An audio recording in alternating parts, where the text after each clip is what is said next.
டேரி வாடா மீன் பிடிக்க போகலாம். டே எங்கள் அம்மா அவன் கூடலாம் சேரக்கூடாதுன்னு சொல்லியிருக்காங்கடா. பெரிய பெரிய மீன்லாம் கிடைக்கும். இதோ பார்த்து தூண்டில் வச்சுருக்கேன். சரி வாடா போகலாம்.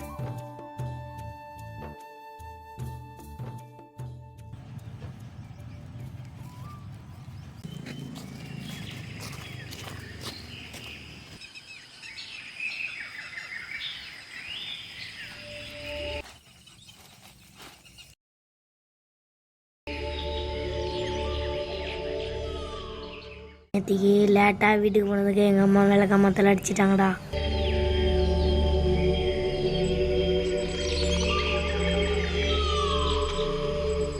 டேய் எங்கடா மீனே கிடைக்கல. இங்கே மீன் வாடா வேறு இடத்துல போய் பார்ப்போம்.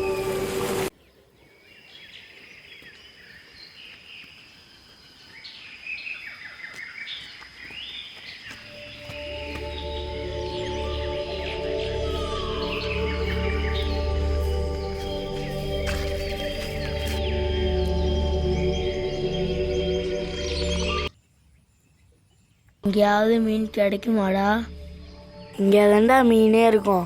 உனக்கு எப்படா தெரியும்? பெரிய பசங்களாம் இங்கே தாண்டா மீன் பிடிச்சாங்க. உனக்கு மீன் பிடிக்க தெரியுமா தெரியாதாடா? இன்னொரு இடம் இருக்குடா, அங்கே போனால் நிறைய மீன் கிடைக்கும்டா. டேய் சொல்கிறதுக்குல்றா, வாடா வீட்டுக்கு போகலாம். ப்ளீஸ்டா வாடா. சரி வாடா போகலாம்.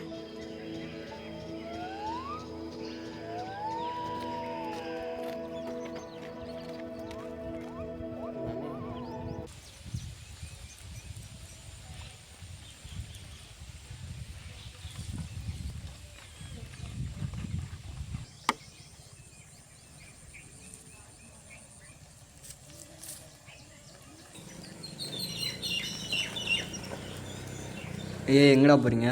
மீன் பிடிக்க. ஆமாம், மண்புழு எங்கடா? மண்புழுவா? டேய் மண்புழு இருந்தால் தாண்டா மீனே மாட்டோம். மண்புழுவா? அது எங்கடா கிடைக்கும்? மண்புழு இருந்தா மீனே மாட்டோம். அவன் தான் சொல்கிறான், இது தெரியாமல் என்னை கூப்பிட்டு வந்துட்டிய. வாங்கடா மண்புழு எடுத்துகிட்டு மீன் பிடிக்க போகலாம்.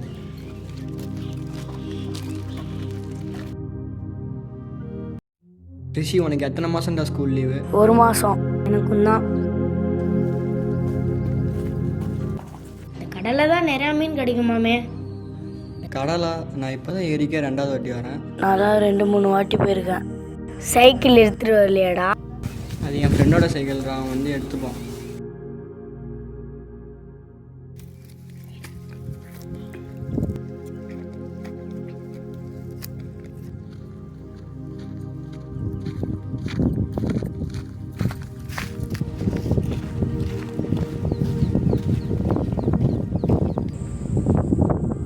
இந்த ஏரி எவ்வளோ பெருசுடா இருக்கும்? 10 ஏக்கருக்கு மேலே இருக்குண்டா.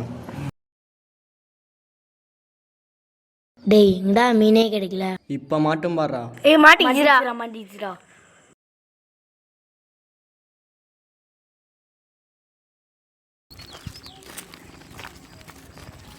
நல்ல வேலை நீ வந்தனால மீன் கிடைச்சது, இல்லைன்னா தேர் திருவிழா தான். இனிமேல் நாம தான்